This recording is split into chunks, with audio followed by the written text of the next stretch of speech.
Dale, ¿qué tal la música? Gracias por seguir con nosotros en Primera Hora. Llegó su cita con la ley en este momento. Está como siempre Carlos Emilio López, jurista presente aquí para explicarnos un poco más sobre nuestras instituciones que tienen la responsabilidad de garantizar nuestros derechos y también para hablar de deberes. Bienvenido, Carlos Emilio, un placer tenerte. Y hoy continuaremos hablando sobre el Poder Judicial. El Poder Judicial, así es. ¿Verdad? La semana pasada estuvimos hablando del máximo órgano del Poder Judicial, de la Corte Suprema de Justicia. Hoy estaremos hablando de los órganos que están supeditados a la Corte Suprema de Justicia, es decir, los tribunales de apelaciones, los juzgados de distrito y los juzgados locales, que son las tres instancias que conforman el sistema de justicia nicaragüense. Algo importante, estuvimos a propósito de este tema, de la secuencia, conversando con la actual presidenta en funciones de la Corte Suprema, la doctora Ramos, y ella nos comentaba un poco sobre este proceso de transformación que ha tenido la Corte Suprema y en general el Poder Judicial. Y vamos a ver este reportaje que habla precisamente un poco sobre esos cambios que han habido a través de reformas y cuáles son las nuevas funciones que tienen. El Poder Judicial de Nicaragua es el encargado de organizar y dirigir la administración de justicia en forma eficiente, transparente y ágil. Tienen ordenamiento escalonado porque va de primera instancia a la segunda instancia y finalmente a la parte superior, que es la Corte Suprema de Justicia. A pesar de este orden, no se establece una relación jerárquica. Significa que en un ministerio el ministro, el viceministro, el director general puede llamar a sus inferiores jerárquicos y darle órdenes de cómo actuar. En el Poder Judicial, el magistrado de apelación no puede llamar al juez para decirle cómo va a dictar su sentencia, ni el magistrado de la Corte Suprema puede llamar ni al magistrado de apelación ni al juez para decirle cómo va a dictar su sentencia, porque la definición del judicial es que los judiciales somos independientes y solo debemos obediencia a la Constitución y a la ley.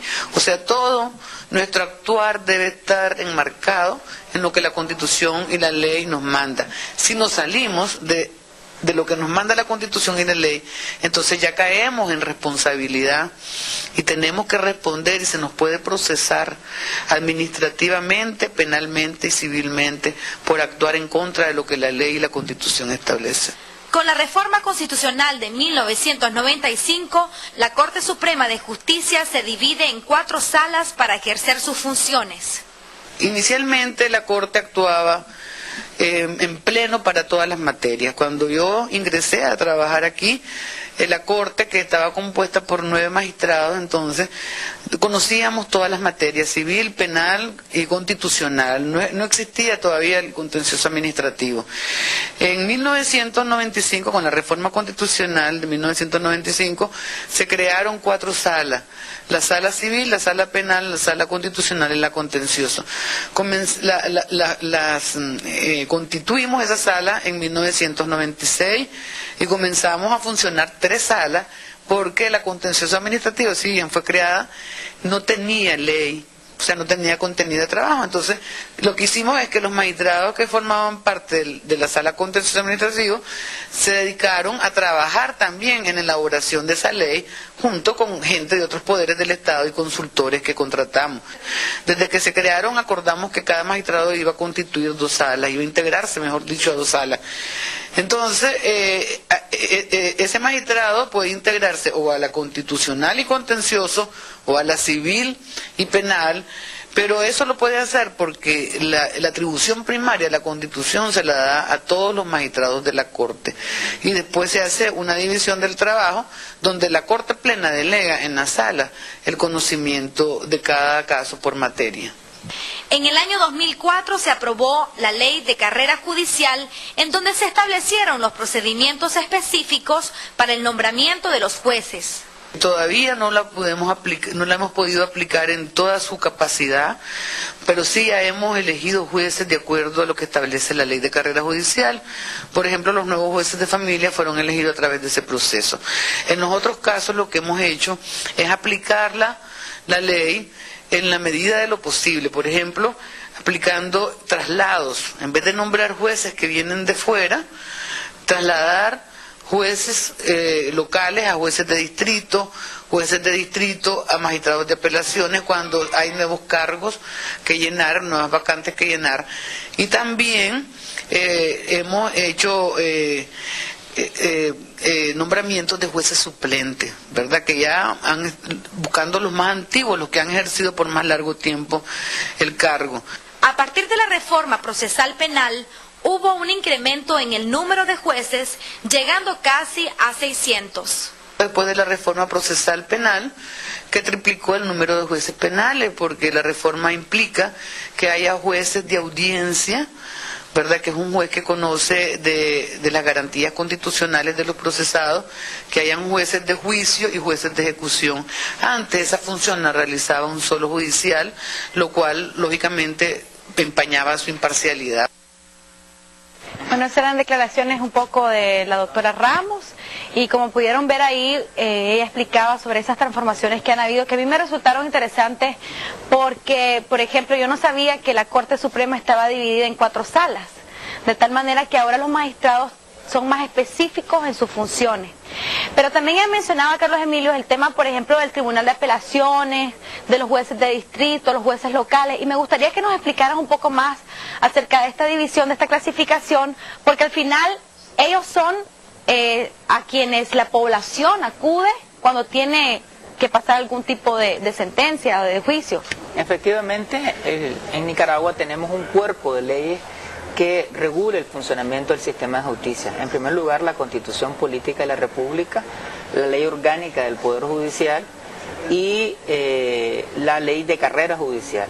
Estas 3 leyes, además, con la interactuación de otras como el Código Penal, el Código Procesal Penal, el Código Civil, el Código Procesal Civil, etcétera. Pero las 3 leyes que mencioné anteriormente establecen cuáles son las competencias, las atribuciones y las funciones de las autoridades judiciales. La semana anterior veíamos que los magistrados de la Corte Suprema de Justicia son nombrados por la Asamblea Nacional. Debajo de la Corte Suprema de Justicia están los tribunales de apelaciones. Los tribunales de apelaciones son nombrados por los magistrados de la Corte Suprema de Justicia. Y de igual manera que la Corte está organizada en salas penal, civil, constitucional y de lo contencioso administrativo, los tribunales de apelaciones también están integrados en salas. Mientras la Corte Suprema resuelve sobre los recursos de inconstitucionalidad, los tribunales de apelaciones resuelven sobre los recursos de amparo y los recursos de habeas corpus o recursos de exhibición personal. Los recursos de exhibición personal apuntan a proteger el derecho a la libertad. Una persona, por ejemplo, que ha sido detenida de forma ilegal, un ciudadano puede recurrir a un tribunal de apelaciones a interponer un recurso porque se le ha violentado el derecho a la libertad a una persona.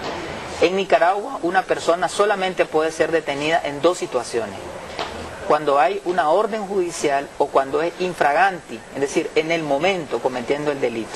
Si alguien es detenido fuera de esas 2 situaciones, es una detención ilegal. Entonces se puede ir al tribunal de apelaciones y se interpone un recurso de exhibición personal para que esa persona salga en libertad. También se puede interponer el recurso de exhibición personal como un mecanismo preventivo, es decir, alguien que siente que está en riesgo su libertad, que peligra su libertad, como un mecanismo de protección previo, puede interponer un recurso de habeas corpus o de exhibición personal. El otro recurso es el de amparo, que se interpone cuando un funcionario ha tomado una medida que violenta la Constitución, una medida ya sea administrativa o de cualquier otra índole.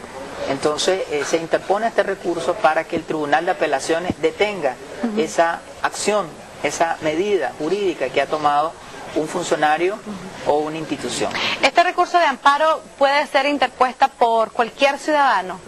Sí, puede ser interpuesta por las personas sobre las cuales sienten que han sido amenazadas sus derechos o bien por su representante legal. Okay. Debajo de los tribunales de apelaciones tenemos los juzgados de distrito. Hay que decir también que los tribunales de apelaciones conocen de los recursos por sentencias emitidas por los juzgados de distrito.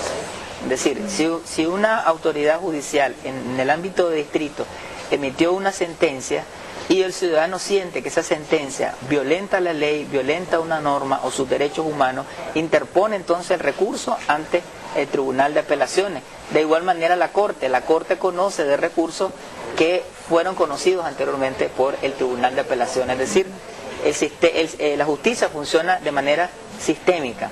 Entonces, los tribunales de apelaciones tienen la obligación de resolver, valga la redundancia, los recursos en contra de sentencias emitidas por los juzgados de distrito.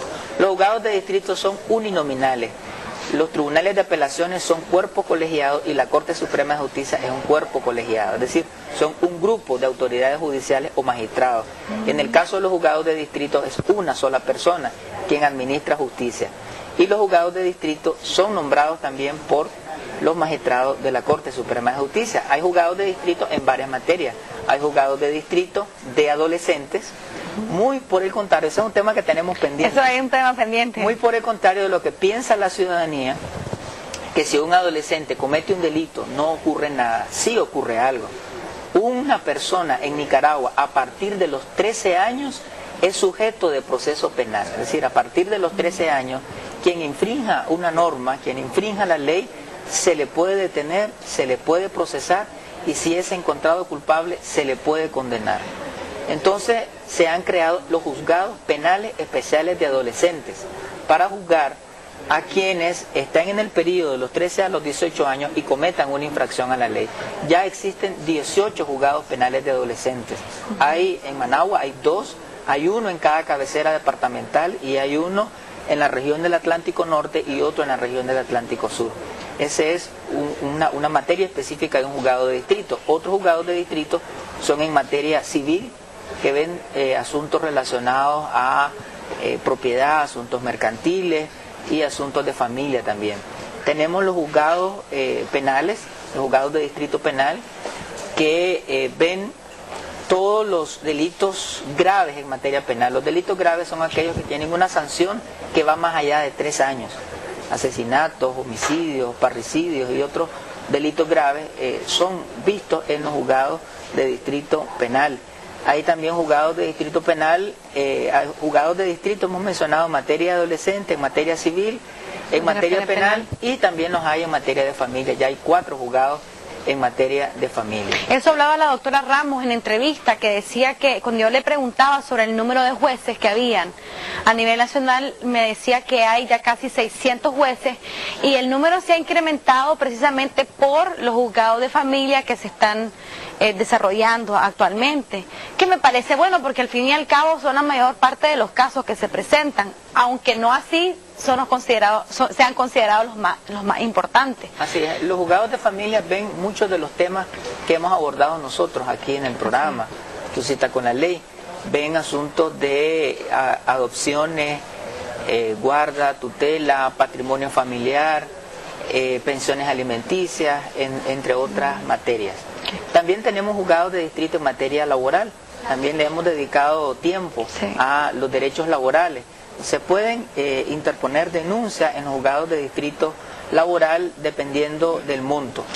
Debajo de los juzgados de distrito tenemos los juzgados locales. Los juzgados locales también son uninominales, es decir, son administrados por un juez. Y lo hay en las materias que también hay en los juzgados de distrito, es decir, hay juzgados laborales, juzgados locales civiles, laborales, penales. ¿Cuál es la diferencia entre un juzgado local penal y un juzgado de distrito penal? En que los juzgados locales ven los delitos menos graves, es decir, delitos que su sanción son menos de 3 años. Eso se ve en los juzgados locales penales. Tenemos también juzgados locales civiles que atienden, por ejemplo, asuntos de disolución del vínculo matrimonial, reposición de partidas de nacimiento y otras cosas pequeñas. Una pregunta, luego de los juzgados locales, ya hasta ahí, esa es la base, digamos. ¿Y qué pasa con los famosos mediadores? He escuchado que últimamente se está utilizando mucho esa figura, sobre todo en las áreas rurales, donde hay una persona que en la que la comunidad confía y se encarga de mediar y hacer mediaciones y se resuelven los conflictos que hay entre ellos. Los facilitadores de justicia, los facilitadores judiciales, es una figura muy interesante que ha sido creada en conjunto entre el Poder Judicial y las comunidades. Los facilitadores judiciales son líderes de la comunidad que tienen una autoridad moral y que juegan un papel en donde no existe autoridad judicial constituida y resuelven conflictos entre personas, entre familias o conflictos a lo interno de la comunidad que ameritan infracciones a la ley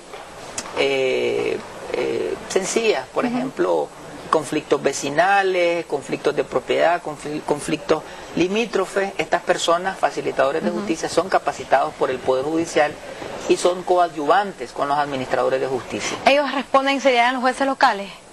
Sí.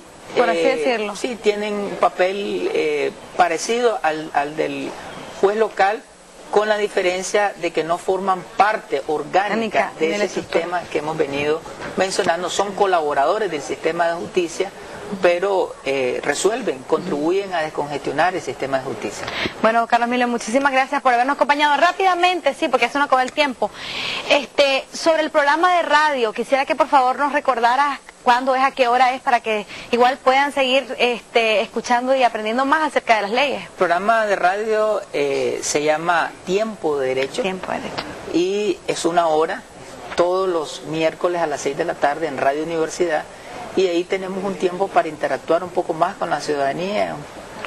Ahí estuve escuchándolo yo, me pareció... El tiempo tiene, la dimensión permite que conversar la gente llame y conversar un poco más. Aquí el tiempo es más corto, sí, más compacto, tenemos que dar en cápsulas, en tips, los mensajes jurídicos. Entonces, como no hemos tenido tiempo para recibir sus consultas, nos pueden escribir al correo electrónico, ya sea primera hora, @canal2.com.ni, o bien a casabierta@yahoo.com, ¿verdad? Es el correo de Carlos Emilio, cualquier consulta.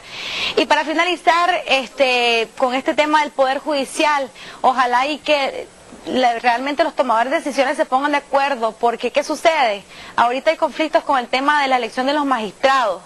Pero el problema no es solamente eso, el problema es que los magistrados de la Corte Suprema son quienes eligen, como Carlos Emilio lo mencionó, a los jueces de distrito, a los jueces locales, a los de Tribunal de Apelaciones. Entonces, si la cabeza no está bien, el cuerpo tampoco va a poder funcionar bien. Y bueno, nosotros seguiremos hablando aquí en Su Cita con la Ley más acerca de las instituciones, así que espero que estén atentos. Gracias nuevamente, Carlos Emilio, y pasamos de inmediato con Iván Peña. Él está fuera de los estudios. ¿Qué estará haciendo, Ivancito? Adelante.